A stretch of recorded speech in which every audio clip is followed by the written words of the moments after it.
인사하겠습니다. 마라나타 5월 마지막 날이네요. 한 달이 또 이렇게 금방 갔습니다. 우리 먼저 말씀 한 구절 보겠습니다. 마태복음 28장입니다.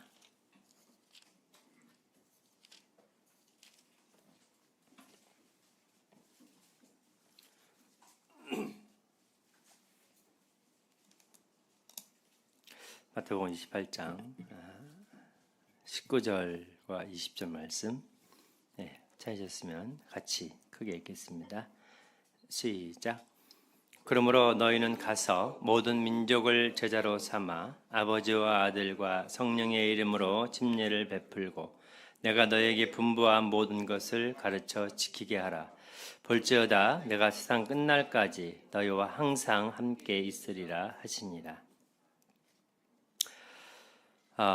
우리가 너무나 잘 알고 있는 우리 주님의 승천하시기 전에 제자들에게 하셨던 말씀입니다.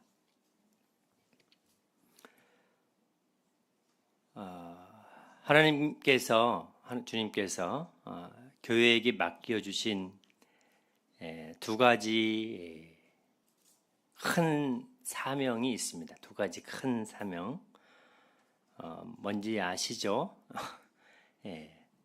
하나는 복음을 전해서 영혼들이 구원을 받게 하는 복음 사역을 감당해야 하는 그 부분이고요. 또 하나는 구원받은 하나님의 자녀들이 진리의 말씀 안에서 성장해 가도록 진리의 말씀을 가르치도록 그것이 두 번째 사명입니다. 그래서 복음과 진리를 전하는 것, 이것은 주님 오실 때까지 초대교회 그 사도들 이후로부터 주님 오실 때까지 교회가 주님 앞에서 기억하고 준행해야 될 대단히 중요한 명령이고 사명이고 소명입니다. 주님께서 너희는 가서 모든 민족을 제자로 삼아서 아버지와 아들과 성령의 이름으로 침례를 주고 내가 너에게 분부한 모든 것을 가르쳐 지키게 하라고 말씀해 주셨습니다. 그러면 내가 세상 끝날까지 너희와 항상 함께 있겠다라고 약속해 주셨습니다. 다음 주 수요일에 침례식을 합니다. 그죠? 침례식을 합니다. 오늘 이 시간에는 잠깐 침례에 대한 말씀을 드리고 싶은데요. 사실은 이제 5월 첫 주 3일 날 말씀을 살짝 준비했다가 우리 학생들이 어디 1박 여행을 가는 바람에 첫 주 수요일 날 여행하는 바람에 그때 하려고 했다가 이제 아직 때가 안 됐는가 보다 그렇게 생각이 들어서 일단 그때 못했었고요. 아마 또 이번 주일에 또 말씀이 또 같이 한 번 더 들려줄 수 있을지도 모르겠습니다만은 주님께서 교회에게 주신 굉장히 중요한 두 가지 예식이 있습니다. 그게 하나는 침례 예식이고요. 또 하나는 만찬 성찬 예식입니다. 그 두 가지를 이제 주셨고 이것은 주님 오실 때까지 고린도서 11장에 사도 바울이 만찬에 대해서 말씀을 하면서 주님 오실 때까지 전하는 것이다 라고 분명하게 우리에게 말씀을 해주셨고요. 여기 침례를 베푸는 것도 주님 오실 때까지 제자를 삼아서 침례를 베풀라고 우리에게 말씀해 주셨습니다. 요한복음 13장 17절에 가보시면 그런 말씀이 나옵니다. 너희가 이것을 알고 행하면 복이 있으리라 라고 말씀하십니다. 침례라는 단어는 이 헬라어로 밥티조 이런 단어가 있는데요. 이것은 그 시대에 이 옷감에 물을 들일 때 그 물감에다가 옷감을 완전히 담궈서 그 옷 색깔이 그 물감 색깔을 완전히 들이우게 되는, 그래서 흰색의 천을 넣어서 뭐 파란색 천을 만들려고 할 때는 그 흰색 전체가 파란색으로 물들여지는, 그래서 어느 하나라도 뭐 흰색이 보이면 다시 들어가서 전체가 다 그 색으로 염료로 물들일 때 사용되었던 그러한 단어로 쓰여졌습니다. 신약 성경에 보면 침례의 여러 가지 모습들이 나옵니다. 첫 번째는 우리가 잘 알고 있는 침례 요한이 베풀었던 요한의 침례의 모습이 나옵니다. 요단강에서 주님의 길을 예비했던 침례 요한이 요단강에서 이제 그 회개의 침례를 베풀죠. 우리 누가복음 3장을 잠깐 보겠습니다. 성경을 좀 찾아보시면서 직접 눈으로 보면서 말씀을 좀 확인을 좀 해보겠습니다. 자, 누가복음 3장 3절에 보시면 요한이 요단강 부근 각처에 와서 죄 사함을 받게 하는 회개의 침례를 전파하니 했습니다. 이 요한의 침례는 죄 사함을 받게 하는 회개의 침례였습니다. 이 대상은 거의 다 유대인들이었습니다. 이방인은 여기 들어올 수가 없었고요. 거의 다 유대인들이, 이스라엘 백성들이 요한에게 나와서 침례를 받는 장면들이 나오는데요. 7절 이후에 보시면 침례를 받으러 나오는 그 사람들을 가리켜 요한이 말씀으로 굉장히 책망하는 그런 모습들이 나오죠. 8절에 요한은 이렇게 외칩니다. 회개에 합당한 열매를 맺으라. 침례 요한은 침례를 베풀 것뿐만 아니라, 회개의 침례를 베푸는 것뿐만 아니라 회개의 침례를 받았으면 회개에 합당한 열매를 맺으라. 그래서 사람들이 묻죠. 우리가 어떻게 하오리까? 11절부터 두 벌 있는 자는 옷 없는 자에게 나눠주고, 세리들은 정한 것 외에는 받지 말고, 그 다음에 군인들은 함부로 강탈하지 말고 받는 급료로 족한 줄 여기고 살아라.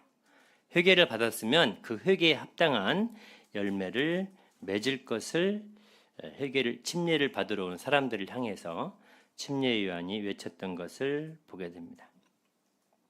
요한의 침례가 있고요. 그 다음에 요한에 의해서 예수님이 침례를 받으십니다. 그죠? 우리가 이제 주님 공생애를 시작하시기 전에 침례 요한이 침례식을 하고 있는데 예수님 와서 나에게도 침례를 베풀라.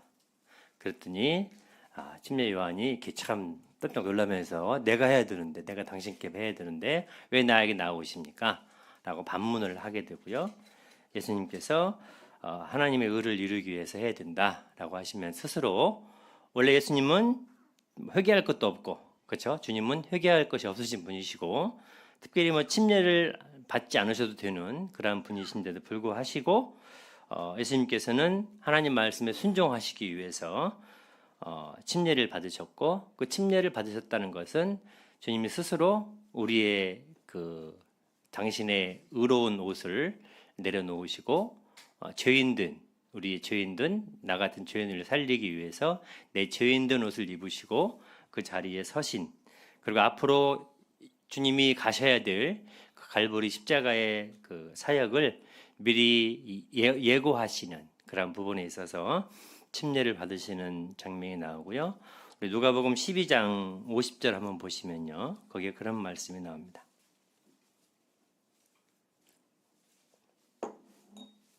누가복음 12장 50절에 나는 받을 침례가 있으니 그것이 이루어지기까지 나의 답답함이 어떠하겠느냐. 우리 주님이 받으셔야 될 침례가 있었어요. 그것은 뭐냐면 이제 십자가상의 침례였던 것이죠. 주님께서 그것을 이제 하셔야 되는데 그게 다 이룰 때까지 십자가의 고난을 받으시고 죽으시고 부활하시기까지 그걸 다 당신이 몸소 다 체험을 하셔야 되는데 그 고난과 힘듦의 시간들을 다 아시기 때문에 굉장히 답답해 하셨던, 그리고 누가복음의 그 겟세마네 기도에서도 할만하시거든, 우리가 잘 아는 것처럼 그렇게 아버지 앞에 땀방울이 변해 핏방울이 되기까지 그 침례를 앞에 두시고 기도하셨던 주님의 모습을 보게 되고요. 또한 또 한 구절의 모습을 보면 우리 주님께서 예루살렘에 올라가시기로 굳게 결심하시는, 그 침례를 받으시기 위해서 예루살렘에 올라가시기로 굳게 결심하신 그런 장면들이 복음서에 기록이 되어 있습니다. 다음에 성령의 침례가 있는데요. 고린도서 12장을 보겠습니다. 고린도서 12장 거기 보시면 성령의 침례가 나옵니다. 성령 침례 들어보셨어요? 12장 13절, 12절, 13절 보시면 몸은 하나인데 많은 지체가 있고 몸에 지체가 많으나 한 몸임과 같이 그리스도도 그러하니라. 우리는 누굽니까? 구원받은 사람들이죠. 우리가 유대인이나 헬라인이나 종이나 자유인이나 다 한 성령으로 침례를 받아 한 몸이 되었고 또 다 한 성령을 마시게 하셨느니라 라고 말씀하십니다. 이 성령 침례는 그리스도의 몸의 지체가 되는, 여기 보면 우리가 다 한 성령으로 침례를 받아 한 몸이 되었다라고 말씀하시죠. 이 교회는 주님의 몸이에요. 우리는 각 지체고요. 주님은 교회의 머리시고요. 교회는 주님의 몸이고요. 이것은 떨어질래야 떨어질 수 없는 불가분의 관계입니다. 그래서 우주적인 교회는 하나입니다. 이 교회 안에 들어가는 사람들은 구원받은 사람들입니다. 침례 안 받아도, 그렇죠? 침례식을 하지 않아도 주님의 몸에 붙어 있을 수 있는 자격이 주어집니다. 누가? 구원받은 사람은. 그게 뭡니까? 성령의 침례예요. 그래서 하나님 말씀을 듣고 믿을 때 성령께서 그 안에 들어오십니다. 이게 성령의 침례라는 단어를 여기에 사용하신 것이죠. 그래서 한 몸, 주님의 한 몸이 되었던 것입니다. 이제 이 한 몸이 됐으면 절대로 여기서 떨어져 나가고 싶어도 떨어져 나갈 수 없습니다. 물론 잘못 살면 징계도 받고 때때로는 사망도 하고, 그렇지만 여전히 그리스도 안에서 죽은 자가 된 것이죠. 그리스도 안에서 징계를 받는 것이고 그리스도 안에서 책망을 받는 거고 그리스도 안에서 또 잠자는 거예요. 한번 딱 붙어 있으면. 그래서 한번 구원받은 사람은 영원히 주님의 몸으로부터 떨어질 수 없는, 이게 성령의 침례를 받은 성령 침례의 모습입니다. 이제 또 하나는 이제 믿는 자들의 침례입니다. 그것은 이제 이 시대 구원받은 사람들이 받고 있는 침례 예식입니다. 그것은 믿는 자가 받는 침례입니다. 성령 침례는 모든 믿는 자에게 믿음과 동시에 임하는 성령의 내주하심이 계시지만 그것을 이제 내 믿음을 표현하고 세상에 나를 드러내는 그 예식이 이제 침례 예식이 되는 것입니다. 그것이 신자의 이제 오늘날 이루어지는 신자의 침례입니다. 또 하나는 불침례가 있습니다. 불침례 들어보셨어요? 불침례. 흔히 사람들이 오해하고 있는 것 중에 하나가 나 불침례 받고 싶다, 이런 말을 들은 적이 있는지 모르겠어요. 불침례. 성령이 불같이 내려와 막 이런, 그렇죠? 그런 단어들 표현을 쓰기도 하죠.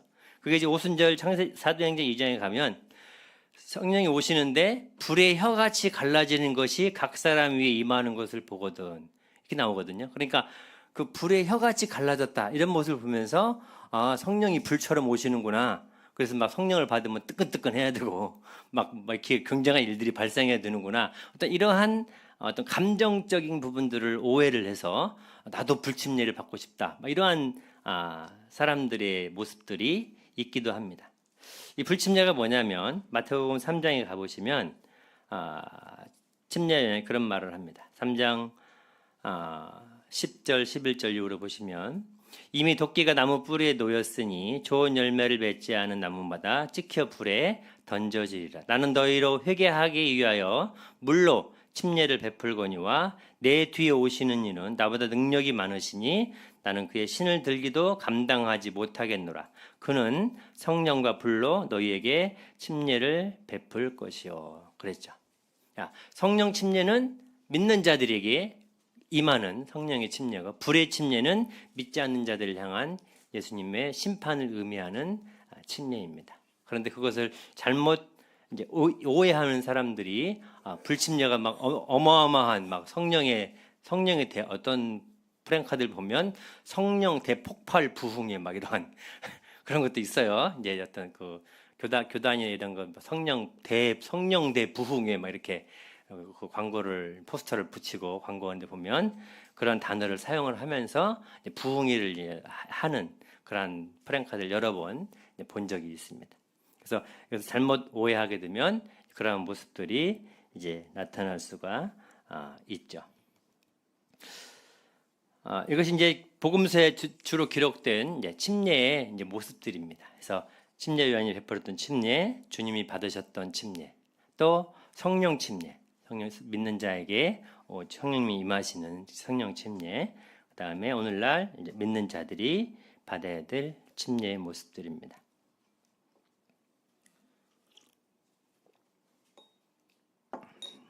주님께서 교회에게 두 가지 예식을 주셨는데요. 이 두 가지 예식이 성경적 정당성을 갖추려면 이 세상에서 행해지고 있는 예식들이 있어요. 그 중에 일부는 세족식도 들어가 있고요. 저희는 하지 않죠. 그 중에 또 어떤 부분은 안수도 들어가 있어요. 우리는 안수하지 않죠. 주님께서 말씀하신 성경적인 권위를 갖추려면 세 가지 조건이 이루어져야 됩니다. 첫 번째, 제일 중요한 것인데 주님의 말씀이 계셔야 돼요. 주님의 명령이, 너희가 이것을 해라 라는 명령이 있어야 됩니다. 그래서 침례는 분명히 마태복음 28장에서 너희는 가서 모든 민족을 제자를 삼아서 아버지와 아들과 성령의 이름으로 침례를 베풀어라 라고 말씀하셨고, 만찬 성찬 예식도 주님 제자들에게 이거 너희끼리 먹고 너희끼리 나누라.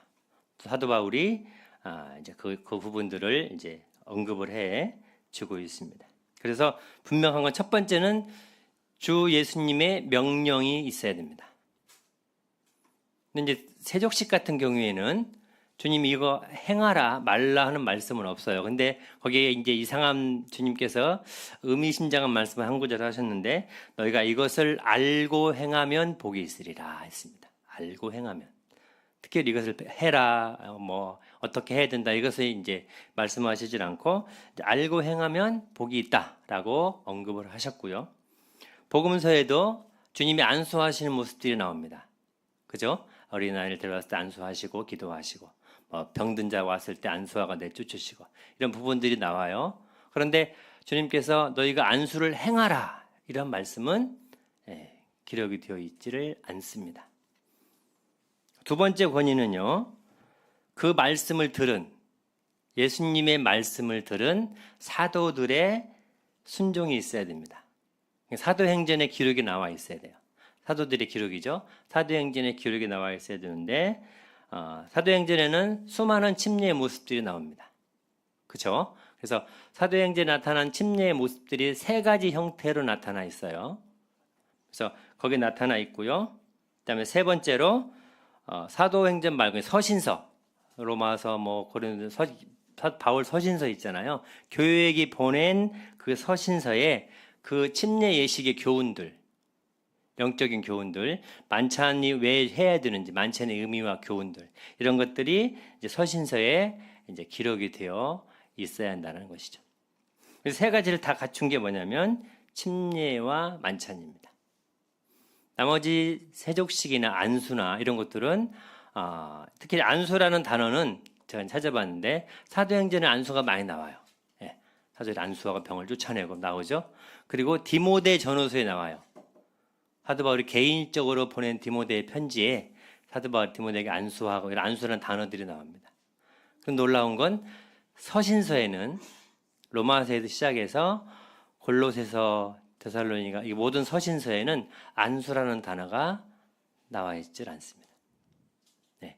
그래서 그 교회 서신서에 안수를 했다는 그러한 기록들이 남아 있질 않습니다. 세족식은 물론이죠. 그래서 사도행전에는 그런 의미들이 없고요. 뭐 서신서에도 그런 의미들이 없습니다. 그래서 교회에게 주신 두 가지 명령의 예식은 침례 예식과 만찬 예식입니다. 우리 사도행전에 나타난 침례의 모습들을 보면서 오늘날과 어떻게 다른지 한번 살펴보겠습니다. 사도행전 2장을 보겠습니다.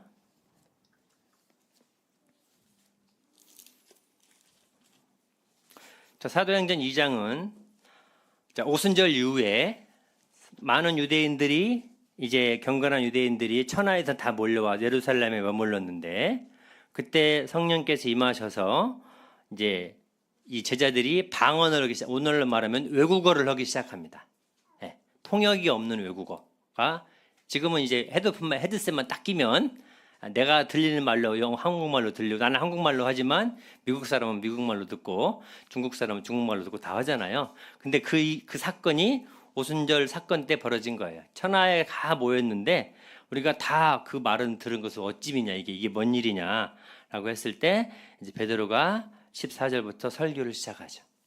쭉 설교를 하면서 37절에 가보시면 그들이 이 말을 듣고 마음에 찔려 베드로와 다른 사도들에게 물어 이르되 형제들아 그럼 우리가 어찌할꼬?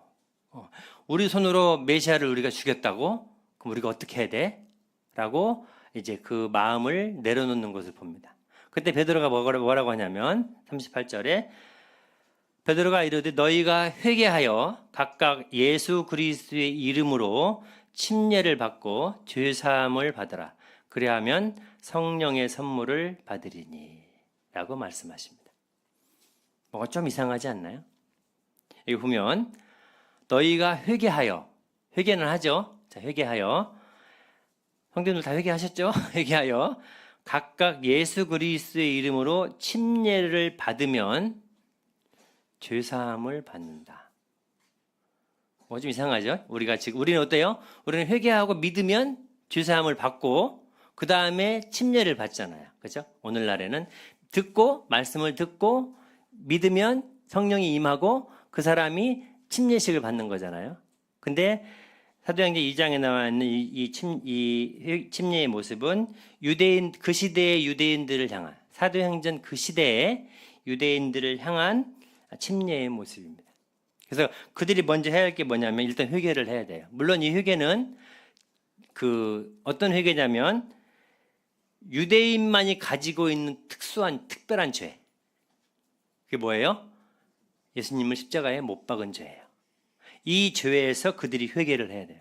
내가 예수님을 이 십자가에 못 박았구나. 그 유대인들이 회개해야 될 그 죄인데 그 죄를 회개하는 거죠. 그래서 내가 예수 그리스도를 죽인 죄를 시인을 하는 거예요. 그리고 동일시하면서 유대교를 떠나는 선언을 하는 거예요. 유대교에서 이제 그 파문이 되는 거죠. 유대인들로부터 파문이 됩니다. 유대인들이 그리스도인이 되는 게 굉장히 어렵거든요. 이방인이 구원받는 것보다 유대인들이 구원받는 일들이 지극히 드문 현상들인데 그 일들을 위해서 회개하는 거죠. 예수 그리스도 내가 죽인 죄인이고 그 다음에 그걸 시인하면서 내 유대교를 떠나겠다.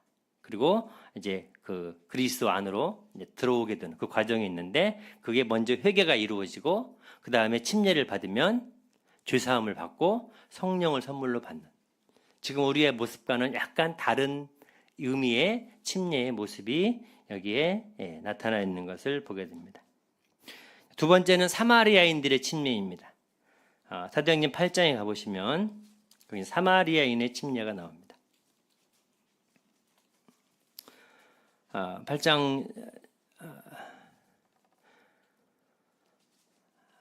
12 2절부터 볼까요? 빌립이 하나님의 나라와 및 예수 그리스도의 이름을 관하여 전도함을 그들이 믿고 남녀가 다 침례를 받으니 시몬도 믿고 침례를 받은 후에 전심으로 빌립을 따라다니며 그 나타나는 표적과 큰 능력을 보고 놀라니라. 예루살렘에 있는 사도들이 사마리아 하나님의 말씀을 받았다함을 듣고 베드로와 요한을 보내매 그들이 내려가서 그들을 위하여 성령 받기를 기도하니 이는 아직 한 사람에게도 성령 내리신 일이 없고 오직 주 예수의 이름으로 침례만 받을 뿐이더라. 이에 두 사도가 그들에게 안수하여 성령을 받는지라. 예, 약간 또 유대인들의 모습과는 좀 또 다른 의미가 나타나 있죠. 왜 사마리아에 복음이 들어가서 사마리아인데 예수님을 믿고 구원을 받았는데 그들에게는 아직 성령이 임하지 않았어요. 그렇죠? 이거 이제 특별한 사도행전 시대의 기록입니다. 지금 시대는 그렇지 않아요. 그 시대에 사도행전에 나타난 과도기적인 현상입니다. 그 시대에서만 일어날 수 있는 그 현상이에요. 방언도 나중에 고린도에 가면 방언이 그쳤어요. 방언은 폐지된 거예요. 근데 아직 사도행전 때에는 방언이 막 있었죠. 이렇게 막 하고 그리고 사도 바울이 고린도 편지를 쓸 때도 내가 깨달은 5마디의 말이 1만 마디 방언보다 훨씬 낫다. 그렇게 말을 하잖아요. 그런 과정들이 이제 이어져 오는데 사마리아의 경우는 어떤 모습일까요? 자, 유대인과 사마리아인 어떤 사이예요? 사이 좋은가요? 안 좋죠. 근데 그 사마리아인이 예수님을 믿고 구원을 받고 성령을 받는다? 이건 유대인들에게 있어서는 어떻게 보면 결코 일어날 수 없는, 일어나서도 않죠. 사마리아인들이 어떻게 성령을 받아? 일어날 수도 없는 그런 상황인데 여기 보니까 아직 성령을 받지 않았어요. 희한하게. 우리가 알고 있는 것은 그냥 믿으면 성령이 와야 되는데, 그렇죠? 말씀을 듣고 회개하고 말씀을 듣고 믿으면 성령이 임해야 되는데 말씀에 보면은 아직 성령을 받은 일이 없다. 이렇게 나와 있는 거죠. 그리고 사도들이 가서 베드로와 요한이 사도들의 대표 베드로들이 두 사람이 가서 이제 성령 받기를 기도하는 거죠. 그리고 그들에게 안수하고 그랬을 때 그들에게 성령이 임하는 것을 보게 됩니다. 그러니까 시몬이 놀래서 나도 이것을 돈 주고 사고 싶어서 이제 이런 난리를 쳤는데 너 망할래? 해서 깜짝 놀래가지고 그런 상황이 발생하는데 이 사마리아는 특수한 관계가 유대인과의 특수한 관계가 있었기 때문에 하나님께서 그들을 하나의 줄로 만들기 위해서 유대인도 사마리아인도 하나님의 자녀가 될 수 있는 그 줄로 만들기 위해서 하나님께 사도들을 통해서 특별히 이 안수라는 도구를 통해서 그들에게 성령이 임함을, 왜냐하면 베드로와 요한은 예수님의 특별한 제자들이잖아요. 그렇죠? 그들의 손을 통해서 그들에게 안수했을 때 그들의 성령이 임하는 그런 걸 통해서 이제 사마리아에도 하나님 말씀이 전해지고 이제 복음이 전해지는 하나님 능력이 나타나는 그런 모습들이 이제 나타나 있는 것을 보게 됩니다. 그다음 세 번째로 이방인들의 모습입니다. 그래서 맨 첫 번째 이제 이방인들의 구원의 역사가 나타나는데 우리가 잘 알고 있는 사도행전 10장에 가보시면 고넬료 이야기가 나옵니다. 자, 10장 44절에 보시면요, 이제 우리가 고넬료 이야기는 잘 들어서 알고 계시죠? 들고 있는데 44절에 베드로가 이 말을 할 때에 성령이 말씀을 듣는 모든 사람에게 내려오시니. 자, 여기 이방인들이에요. 자, 말씀을 들었을 때, 믿음은 어디에서 난다고요? 들음에서.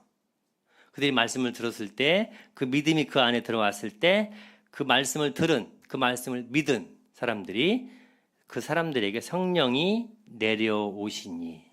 그러니까 이제 45절에 베드로와 함께한 할례받은 신자들이 이방인들에게 성령 부어주심으로 말미암아 이제 놀랬다라고 말하고 47절에 이 사람들이 우리와 같이 성령을 받았으니 누가 능히 물로 침례 베품을 금하리요 명하여 예수 그리스도의 이름으로 침례를 베풀라 하니라라고 나와 있습니다. 이제 이 10장에 나와 있는 이 침례의 모습이 이제 오늘날 이제 우리가 받고 있는 침례의 모습이기도 합니다. 그래서 말씀을 듣고 믿고 침례를 받는 이것이 사도행전에 나타나 있는 사도들의 그 침례의 모습인 것을 보게 됩니다. 그리고 이제 서신서에 로마서에서 시작해서 로마서 6장에 침례가 무엇이냐, 침례를 왜 해야 되느냐, 그 의미들을 설명하고 고린도에서도 아까 본 것처럼 침례의 모습들, 그 다음에 에베소서나 이런 서시서에 침례의 교훈과 의미들이 기록이 되어 있는 것을 보게 됩니다. 그래서 이 세 가지의 요건을 다 갖춘 것이 침례식과 침례와 만찬, 성찬 예배입니다. 엄밀히 따지면 침례 예식이고 성찬 예식이 되는 거예요. 그것은 이제 주일 예배, 주님 앞에 예배를 드리는 그런 시간으로 우리가 이제 다 알고 있잖아요. 근데 그것이 하나의 이제 예식이 되는 거죠. 예식을 통해서 주님 앞에 기념을 기념하고 주님을 예배하는 그런 시간을 우리가 가지고 있는 것입니다. 사도행전에 나타나 있는 사도들이 행한 그 침례 예식들을 보면 우리가 사도행전 2장에서 오순절 유대인들을 살펴봤어요. 8장에 가면 사마리아 사람들을 살펴봤고요. 그다음에 빌립이 에디오페 내시에게 복음을 전했을 때 지나가던 물이 있잖아요. 그러니까 바로 물이 있으니까 나 침례 받고 싶다. 나 구원 받았으니까 바로 침례 받고 싶다라고 말하게 되는 것이죠. 그래서 대부분 이 세 가지 형태는 듣고 믿고 침례는 거리가 멀지 않아요. 그렇죠? 말씀을 듣고 바로 믿었고 옆에 물이 있어. 그럼 빌립이 혼자 침례를 준 거예요. 그렇죠? 예. 근데 오늘날에는 침례 구원받았으면 침례를 받기까지 시간이 어때요? 예. 이렇게 길죠. 예. 이게 정상적인 성경적인 방법은 아니에요. 정말 성경적인 방법은 정말 딱 구원받았으면 침례식 주십시오. 그러면 그 다음 주에도 가서 구원 시인하고 확인하고 바로 침례를 베푸는 것이 성경적인 방법이에요. 그죠?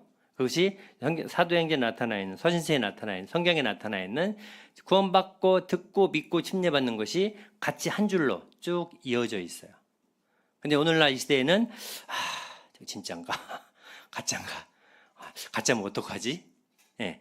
이제 그런 염려들을 이제 부모들이 갖고 있고 또 이제 교회 일꾼들이 갖고 있는 거죠. 또 실제 그런 사례들도 있고.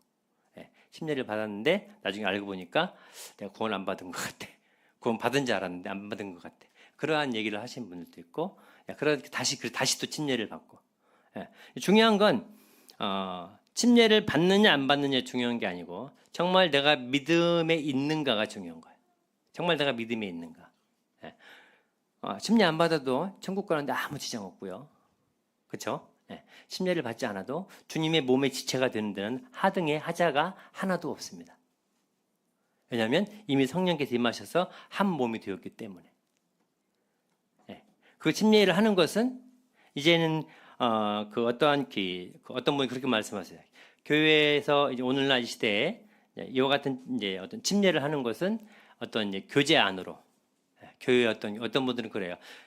이게 우리가 알고 있는 제가 이제 들었고 알고 있는 침례식을 해야만 어떤 일을 할 수가 있다.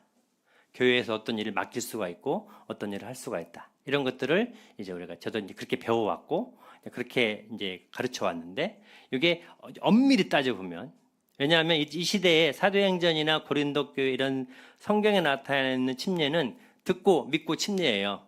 그러니까 바로 이어졌기 때문에 대부분 다 구원받은 사람 대부분 다 침례를 받은 거예요. 네, 대부분 다. 근데 오늘날 이 적용을 하게 되면 약간 이제 무리가 생길 수가 있고 이게 그런 이제 어떤 그런 부분들이 이제 잘못하게 되면 이제 그 어떤 교회 어려움이 될 수도 있기 때문에 그러한 것들을 이제 어떤 측면에서 방지하기 위해서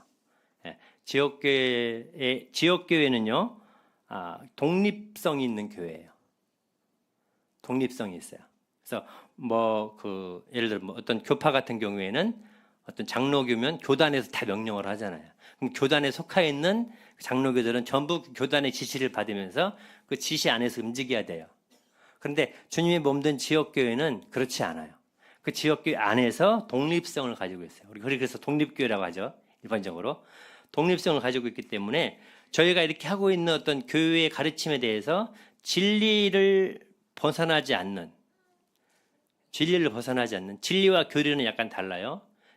진리 안에는요 교리가 들어가 있을 수 있지만 그렇죠? 교리는 다 진리가 아니에요. 분명한 것은 우리가 복음과 진리를 전하는 거고요. 그 진리, 하나님 말씀을 분별함에 있어서 약간 다른 분별들은 가질 수는 있어요. 형제님 그렇게 생각하십니까? 저는 이렇게 생각합니다. 그럴 수 있어요. 네, 어떤 것에 그것이 진리가 아니라면 같은 연합이 돼야 돼. 침례는요, 다른 말로 표현하면 연합하는 거예요. 주님과 하나 되는 거예요. 함께 죽고 함께 살아나고 함께 장사 지내고. 침례는 태어나는 게 아니에요. 죽는 거예요. 장사 지내는 거예요. 어디에다가? 물에다가? 물에다 장사 지내는 거예요? 장사 지내는 거예요. 주님이 십자가에서 못 박힌 것처럼 나도 십자가에 못 박힌 거예요. 주님이 부활하신 것처럼 나 주님과 함께 같이 일어난 거예요. 함께 죽고 함께 일어난 거죠. 근데 오늘날 내 삶에 변화가 없고 이런 게 없는 것은 그냥 주님 혼자 십자가 못 박히신 거예요. 아, 주님이 십자가 못 박히셨네, 나를 위해서. 주님 감사합니다. 끝. 나는 십자가 못 박힌 적이 없어요. 나는 죽은 적이 없단 말이죠. 죽은 적이 없으면 장사를 어떻게 지내요? 죽어야 장사를 지내야 할 거 아니에요. 이게 침례는 주님과 하나 된 그 연합을 이루어가는 과정이에요. 연합을 이루어가는 과정. 그래서 이제는 옛 성품, 아담 생명을 땅에 묻고 아담 생명을 장사 지내고 예수 그리스도의 생명으로 다시 태어나는 거예요. 그래서 하늘 생명으로 사는 거죠. 예수 그리스도의 생명은 예수 그리스도를 먹고 마시며 사는 거예요. 그게 뭐예요? 하나님 말씀이죠. 지난번에 태초에 말씀이 계시니라 하셨잖아요. 말씀. 그 말씀을 우리가 먹고 마시고 말씀을 입고 살아가는 거죠. 그래서 침례는 다른 의미로 보면 예수님의 옷을 입는 거예요. 갈라디아서 3장 27절에 침례는 예수 그리스도로 옷 입는 거예요. 내가 입은 옷은 벗어버리고 예수 그리스도 옷으로 입는 거예요. 우리가 잘 알고 있는 그 두 형제 이야기 아시죠? 네, 두 형제 이야기. 동생이 실수는 저지 모르지만 사람을 죽이고 형 집에 도망왔잖아요. 옷에 피범벅이 됐는데 영락없이 먼 일을 벌인 거죠. 근데 그 사태를 파악한 형이 얼른 옷을 갈아입혀서 형 옷을 동생한테 입히고 그 옷을 자기가 입고 얼마 지나지 않아 똑똑똑 경찰이 와서 뭐 물어볼 것도 없어요. 이미 다 증인이 되니까. 그래서 형을 잡아가게 되죠. 네, 형은 일철 말 없이 안 했다 뭐 변명 없이 그냥 모든 과정이 그 재판이 순식간 신속하게 다 끝나고 동생이 아무래도 미심쩍어서 가봤더니 그 편지를 받고 형이 편지죠? 편지를 받고 그 동생이 기겁을 해서 놀라서 재판장에 갔는데 이미 형은 형장의 이슬로 사라졌고 동생은 그 편지를 보면 그 일을 떠올리면서 대성통곡을 하고 형이 못 사는 삶 내가 살게 하면서 이제 형의 옷을 입고 동생이 형처럼 살아갑니다. 그 이야기가 있는 거죠. 이게 뭐냐면 이제 동생은 동생의 그 과거의 삶은 방탕하고 아무튼 죄악에 쩌든 그런 삶을 살았다면 이제 그 형의 죽음을 통해서 형의 옷을 입고 형은 이런 데 안 갔어. 형이라면 이거 하지 않을 거야. 항상 형의 기준을 생각하면서 동생이 그의 삶을 살았던 것이죠. 마찬가지 침례라는 것은 예수님 믿는다는 것은 예수님으로 옷 입는 거예요. 사실은 우리가 믿고 구원 받을 때 예수님으로 옷을 입은 거예요. 예수 그리스도로 옷 입은 거예요. 그리고 이제 내 과거의 옷은 벗어버리고 옛 생명, 옛 사람은 다 벗어버리고 예수님의 생명의 옷을 입고 예수님처럼 살아가는 거죠. 예수님이라면 이렇게 하실까? 예수님은 어떻게 하실까? 그걸 항상 기준이 동생이 형의 기준이 됐던 것처럼 새로운 생명으로 태어난 사람은 예전의 습관들, 이전에 구원받기 전의 습관들 이것들을 다 이제는 못 받고 다시 하나님을 향해서 다가가는 이것이 이제 침례를 행하는 이유는 신앙을 표현하는 거고 내 믿음을 고백하는 거고 이제 앞으로는 내가 어떻게 살겠다라고 나아가게 되는 거예요. 단순히 어떤 예식일 수도 있지만 이 예식에는 굉장히 중요한 의미들이 담겨져 있다라는 것이죠. 그 의미들 시간 다 말씀드릴 수는 없겠지만 아마 따로도 주님께서 우리에게 말씀을 해주실 것이라고 생각이 되어집니다. 사도행전에는 아까 제가 세 가지 침례의 모습들이 나오는 유대인의 침례가 있고요. 이제 그 시대의 일입니다. 사마리아인의 침례도 사도행전에 나타난 그 시대의 일입니다. 그리고 거기에 이방인의 침례가 나와. 지금은 교회 시대이죠. 그래서 이제 이 침례는 오늘날 우리들의 침례, 믿는 자들의 침례. 아까 말씀드린 신자의 침례. 이 침례는 누가 받냐? 믿는 사람들이. 믿었으면 받는 거예요. 안 믿었어도 받을 수도 있어요. 착각하고. 믿은 줄 알았는데 받을 수도 있어요. 중요한 건 침례식이 아니고, 침례식도 중요하지만 정말 더 중요한 건 내가 정말 믿은 자이냐, 내가 믿음 안에 있는 자이냐, 그것이 대단히 중요한 거예요. 왜냐하면 침례는 믿는 사람만 받는 것이기 때문에, 믿는 사람이 받을 때 그 침례가 의미가 있는 것이기 때문에, 믿지 않는 사람이 받는 침례는 아무런 의미가 없어요. 만찬도 마찬가지예요. 믿는 사람이 만찬을 뗄 수 있어요. 침례식 안 해도요? 그럴 수 있어요. 주님이 침례받고 만찬 떼라는 말은 없거든요. 왜냐하면 그 시대에는 전부 믿으면 바로 침례를 받았으니까 거기에 걸리는 사람이 없어요. 그렇죠? 이게 내가 만찬을 뗐다고 해서 믿음이 확증되느냐? 그건 아니에요. 침례식을 했다고 해서 믿음이 확증되느냐? 그것은 또 아니에요. 믿음을 확증하는 게 침례와 만찬이 아니에요. 믿음의 확증은 하나님의 말씀으로 내가 정말 구원받은 사람인지를 확증하는 거예요. 그리고 그 사람이 침례식을 하는 거고, 그 사람이 만찬에 참여하는 거예요. 정말 믿은 사람이 그 말씀에 순종을 하면서 하게 되는 거죠. 믿는 사람이 표가 될 수 없어요. 그죠? 믿는 사람이 표가 되기 위해서 침례를 하고 만찬을 떼는 게 아니에요. 어떤 사람은 그렇게 말해요. 침례는 구원의 완성이다. 왜냐하면 마가복음 16장에 가면 그런 말씀이 나와요. 마가복음 16장에 가면 믿고 침례를 받는 사람은 구원을 얻을 것이요, 이렇게 나와요. 네, 얼핏 보면 마가복음 16장 볼까요?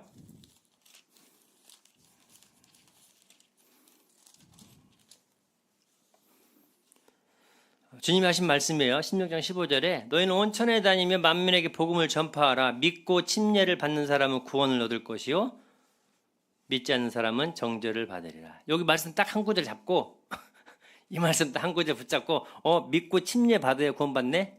이렇게 주장하는 사람들이 있어요. 이게 이단은요, 말씀 한 구절 붙잡고 있는 게 이단이에요. 믿음으로 구원받는 말은 엄청 많아요. 믿고 침례를 받아야 구원받는다. 몇 말씀 안 돼요. 근데 그 말씀 가지고 반드시 침례를 받아야만 구원을 얻는 것이다. 이렇게 가르치면서 다니는 사람들이 있다라는 거죠. 그러면 구원받는 강도 어떻게 돼요? 침례 안 받았는데. 천국 갈지 안 갈지 모르겠네요. 주님이 우리가 알기로 정말 확실히 정말 확실하게 천국 간 사람이 그 사람이잖아요. 그렇죠? 네가 오늘 나와 함께 낙원에 있으리라 했기 때문에. 그 사람은 예수님 믿기 위해서 한 것도 아무것도 없고 맨 죄만 졌고 착한 일, 의로운 일, 뭘 했는지 모르고 아무튼 십자가 못 박힌 죄인이기 때문에 악한 사람이었단 말이죠. 근데 그 사람이 주님과 함께 낙원에 있겠다고 했어요. 딱 한마디. 나 천국에 데려가 주세요도 아니에요. 그냥 나를 생각만 해달라고 했는데 주님이 그 마음을 아시고 그를 천국으로, 낙원으로 인도해 간 것이죠. 그러니까 이 침례나 만찬이 구원과는 아무런 관계없는 것들이에요. 구원받은 사람이 거기에 함께하는 거고 구원받은 사람이 거기에 동참하는 거예요. 그죠? 그래서 그런 잘못된 그런 부분들이 이제 전해지게 될 때 그걸 확실하게 배우고 확실한 일에 거하지 못하면 흔들리게 돼요. 사도 바울이 뭐라고 했냐면 나는 침례를 많이 베풀지 아니했다 그랬어요. 내가 그리스도와 어디 지배 위에는 침례를 베풀지 아니한 걸 내가 감사하노라. 그런 고백, 사도 바울 자체가 나는 침례를 많이 베풀지 않았다. 그런 고백까지 했던 것을 보게 됩니다. 정리를 하겠습니다. 침례는요, 믿는 사람들이 받는 것입니다. 침례는 주님과 함께 연합해 가는 그 연합에, 이것이 동시에 이루어진 일입니다. 듣고 믿고 성령이 임하시고 침례받고, 동시에. 그래서 주님과 함께 나가. 로마서 6장 1절부터 14절까지를 계속 읽어보시면서 묵상하십시오. 거기 가장 침례의 의미의 교훈들이 이 엑기스를 모아서 로마서 6장에 로마서 5장에서 구원의 복음의 확신, 로마서 4장 마지막 절에 예수는 우리 범죄함을 내어줌이 되고 우리를 의롭다 살아나신 이게 구원이에요. 복음의 말씀, 확실한 복음의 말씀이 있고 5장 그것을 약간 이제 부연 설명하는 어떻게 우리가 연약할 때, 죄인 되었을 때, 원수 되었을 때 하나님 어떻게 우리에게 하셨느냐 그런 부분이 나오면서 이제 6장에 장사 지내는 침례에 대한 장사 지내는 말씀들이 나오고 7장에 그 구원받은 이후에 싸우는 삶이 나오죠. 싸우는 삶, 죄와 내 안에 있는 법과 새로운 법과 옛법 그 법에서 싸우는 장면들이 나오고 8장에 가서 이제 그것을 깨닫고 사도 바울이 찬미를 부르는 장면이 로마서 8장에 나오게 됩니다. 그래서 이 침례 예식은요 반드시 믿은 사람이 받는 것입니다. 믿은 사람이 여기에서 벗어나게 되면 이제 안 되고요. 그리고 침례를 하는 이유는 주님의 말씀이기 때문에 주님의 말씀이기 때문에 침례를 행하는 것입니다. 주님 말씀하지 않으셨다면 하면 안 되죠. 그죠? 하면 안 되죠. 주님 말씀하셨기 때문에 하는 것입니다. 누가 하는 것이냐면 먼저 구원받은 사람이 하면 됩니다. 일꾼들이 해야죠. 교사들이 해야죠. 그러는데 없으면 누구라도 가능합니다. 구원받은 형제라면 누구든지 거기에 함께 동참할 수가 있습니다. 시간이 되었기 때문에 여기까지 말씀을 드리겠습니다. 감사합니다.